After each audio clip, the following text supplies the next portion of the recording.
This is how to apply watermarks in Microsoft Word document. The first is to open your document, all right?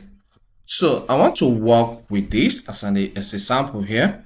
So once that document is open, the next step you need to take is to click on Design tab, all right? You will see some options, select watermark. On clicking on watermark, you will see some, samples.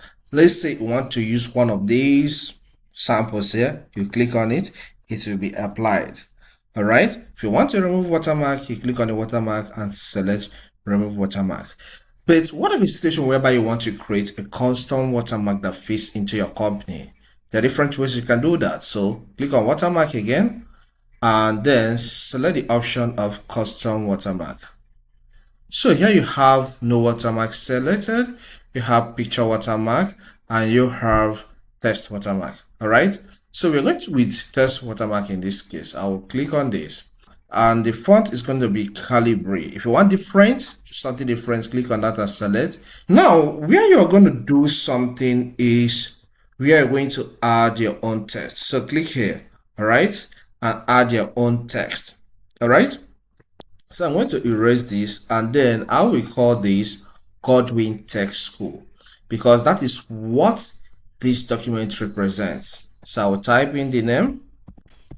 So you know what the brand you want to represent is. So here is Godwin Tech School. So after that, you will see this section with semi-transparent selected. That's fine. The color is this. If you want something different, please click here and select a different color. But let's work with the default.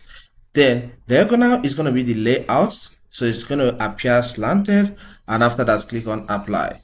And I'll close this. So you can see how it is. Godwin Tech School. It's a watermark and it looks beautiful. So if I want to maybe do something different, maybe make this text to be pronounced, what I need to do is once I click on watermark, I will select the custom watermark, and here the text is still here. I can uncheck this by clicking on it.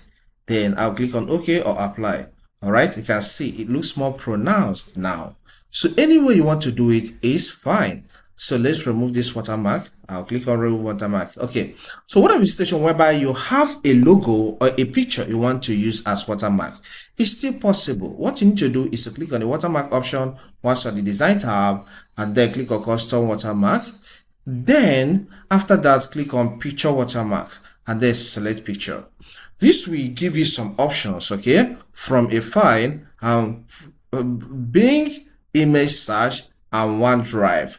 But say I want to pick from my PC. So the from a file is what most people are likely to be using. So I'll click on this. This will open a folder in your PC, and this opens a folder where I want to pick the picture from. All right. So let's say I want to use this as my company logo, though it's not it, but let's just use it in this example. I'll click on it and click on insert. All right. Then after that, click on apply and close this window.